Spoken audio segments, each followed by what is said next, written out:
بسم الله الرحمن الرحيم. أصدقائي أحبائي، في فكرة جميلة جدا. ممكن نحافظ على الناس اللي هي الغاز غلا والبنزين غلا والحاجات دي. ممكن نستعمل ليها بدائل كتيرة جدا. البدائل دي هتكون في السخانات اللي هي بالكهرباء، حاجة زي دي كده.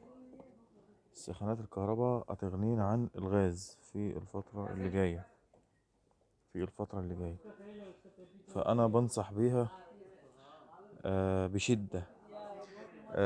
البنزين بقى غلا، البنزين مغلاش، ما يفرقش معانا، هي شوية كهرباء وخلاص، حاجة زي دي كده.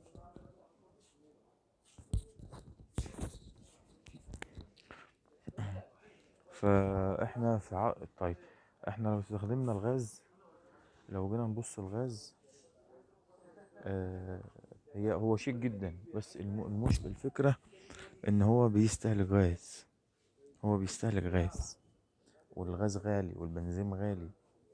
فانا بنصح بالحاجات اللي هي يعني يكون فيها يعني كهرباء او حاجة زي كده يعني. تمام.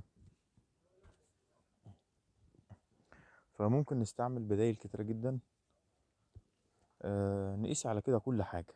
اللبس، مش لازم نشتري أغلى أنواع لبس. يعني احنا بنعمل حملة لمكافحة الغلاء. يعني دي مثلا ملهاش 30 فايدة، ملهاش أي 30 فايدة. ليه نشتريها؟ ما نشتريهاش، ملهاش فايدة. يعني الحاجات اللي ملهاش فايدة يا ريت ما نشتريهاش يا جماعة. نشتري الحاجة اللي لها فايدة فقط. نشتري الحاجة اللي لها فايدة فقط. ليه نشتري حاجة ملهاش فايدة ونقول الأسعار غلت، ونقول الأسعار غالية وفي رمضان؟ لا، الحاجة اللي تغلى ما نشتريهاش.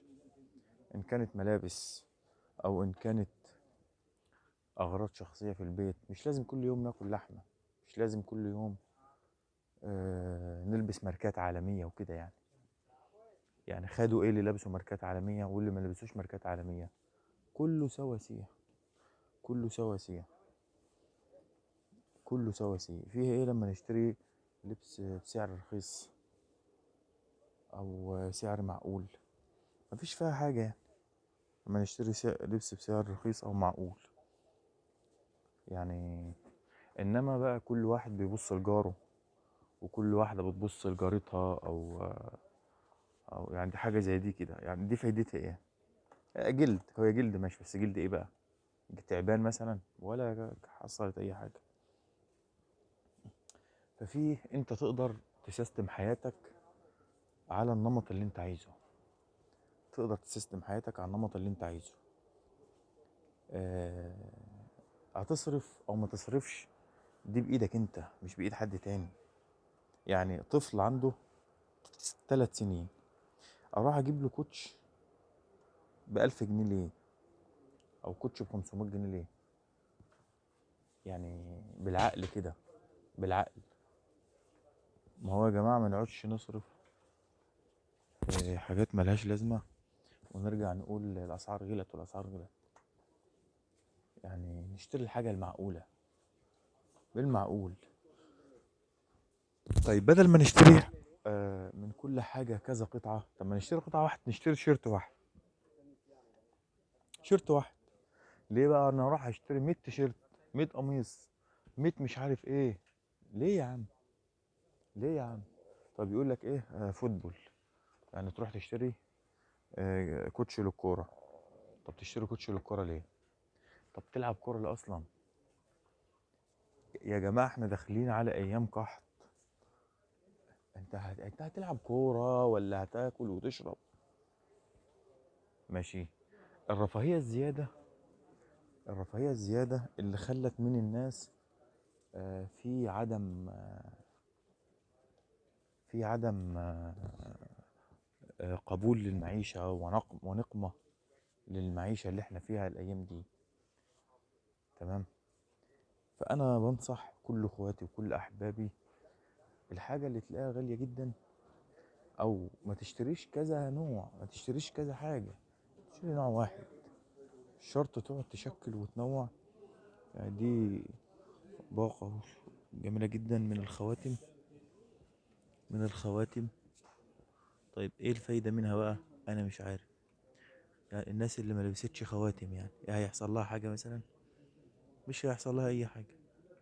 ما تلبسش خاتم يا عم، ما تلبسش خاتم، مش لازم تلبس خاتم،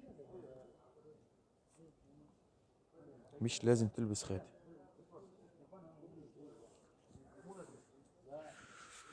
بس بصراحة في حاجة اشكالها جميلة قوي، ممكن برضو نسأل عليها يعني، بس ان كانت سعرها بسيط ممكن، انما حاجة غالية مش لازم. يعني لو في حاجة غالية مش لازم نشتريها يعني، هي حاجات بالعقل، حاجات اتعرفت بالعقل. صديق، يعني هذا كم هذا؟ ايوه.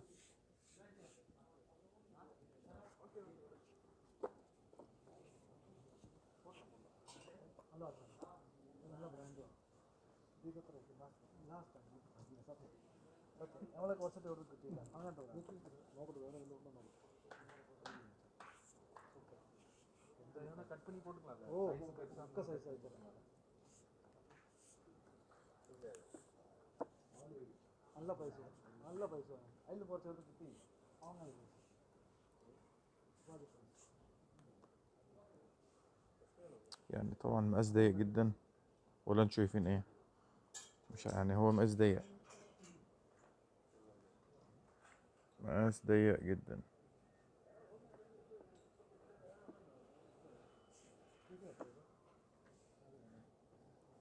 فانا حابب اعرف.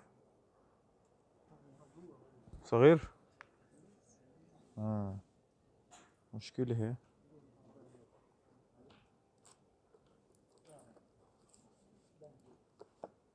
جميعها مقاسات صغيرة جدا.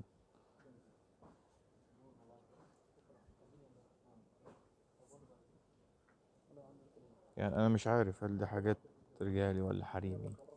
ما هو الدنيا خلاص اتقل خيرها، الدنيا اتقل خيرها والله يا جماعة.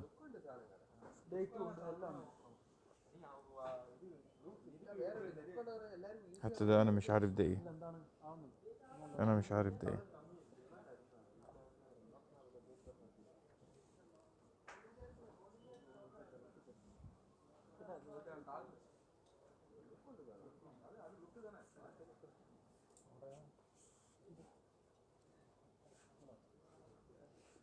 فنصيحتي لاخواتي واحبابي، مش كل حاجة تشوفوها تشتروها. يعني ممكن تتفرج، اتفرج، ما حدش يقول لك حاجة، اتفرج براحتك، انت تتفرج براحتك، اعمل شوبينج، غذي عينيك.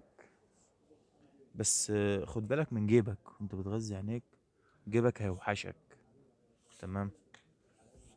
يعني معانا صديق اهو، صديق هذا زين ولا مش زين؟